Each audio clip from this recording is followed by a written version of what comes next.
What is good, YouTube? Today's gonna be a fun one. It's gonna be quick. It's gonna be short and sweet. And by the title, you should probably understand I'm not fucking around. Today, we're gonna be talking about color grading. Color grading is not that difficult. And as a matter of fact, you're probably overcomplicating it. And I used to do the same thing because I was young, dumb, and new to creating. And we're not gonna do that because at this point in content creation and where we're at on social media, if you're spending more than like 2 to 3 hours on a short form video, and that time right there is being spent on color grading, you're wasting a lot of time and you're doing yourself a disservice.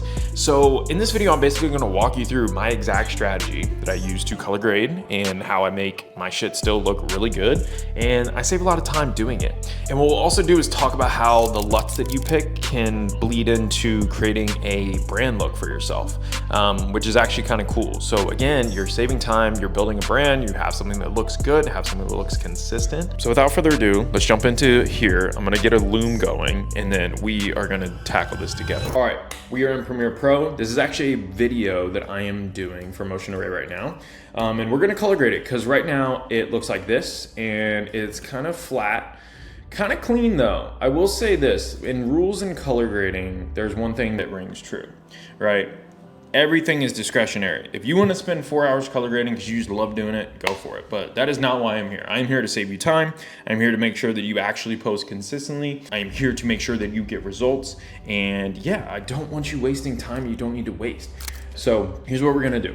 I have a brand new adjustment layer. I'm gonna click into this and we're gonna color grade this clip together. So literally what you're gonna do is you use this creative tab over here and then you wanna go into a look and click browse, right? And so this is where you would actually find your downloaded LUTs and then literally just drag them in.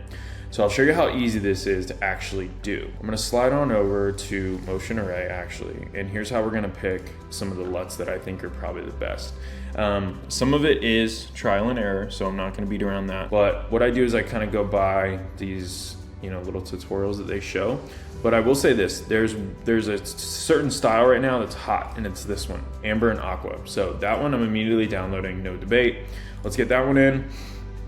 And then I'm also, one thing, monochrome, you definitely need a good set of black and white LUTs. I don't care what anyone says, having that is essential and it's elite. So honestly, I kind of like this too. So this is monochrome mastery, I like that. And then I honestly looked through this one earlier, Cinematic Symphony, and I thought this one was actually pretty solid too. So let's just give this a quick, brief look. Yeah, I like the blue tones in that.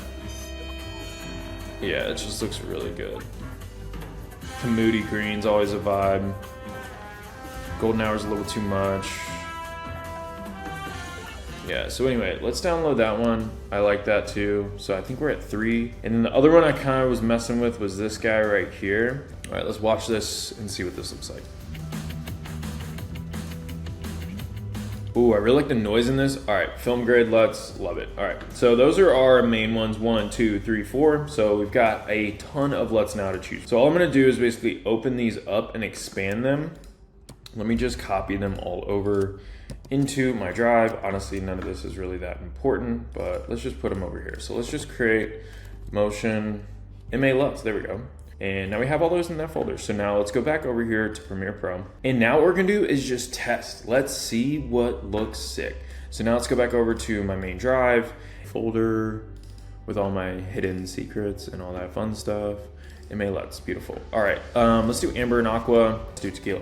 This looks sick. Holy shit. Dude, that looks fire, actually. Hold on. We know keychains were the original person. Yeah, like I said, this is a trending color palette. It used to be orange and teal, and now it's whatever this is. But look at the difference here. Let's just expand this.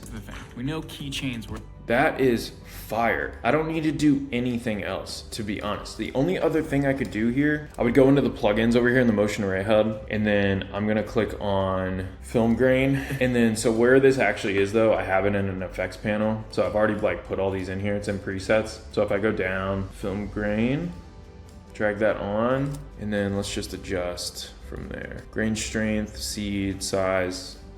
No keychains were the original personality. That looks so sick. I'd probably just turn the grain size down to like 10 or something. Just keep it kind of a little bit less apparent, maybe 5%. Original personality. Yeah, it looks sick. But I just like film grain, so that is a creative choice on my end. But honest to God, that's how easy this is. That's a perfect color palette, and honestly, that works really well with the overall shot and mood that I'm going for. So like this is what I had graded. Let's say we delete this out real quick. Let's push this in and let's see how that looks.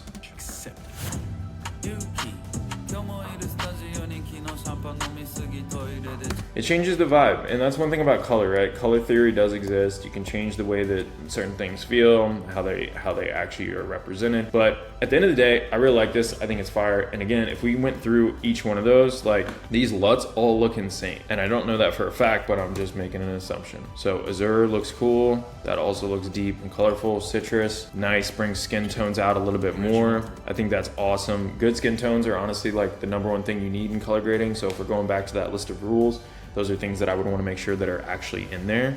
But that's it. Like that's how simple it is. And then honestly, what I would do, I would delete out all the other color grade and just drag this all the way to the right and drag that all the way to the left, and then bam, you're color graded. It's done. All right, that's it. That's all I've got for you. Again, I like to keep my color grading process very simple. There might be some keyboard warriors that say, oh, LUTs are cheating. That's not how you actually color grade, blah, blah, blah, blah, blah.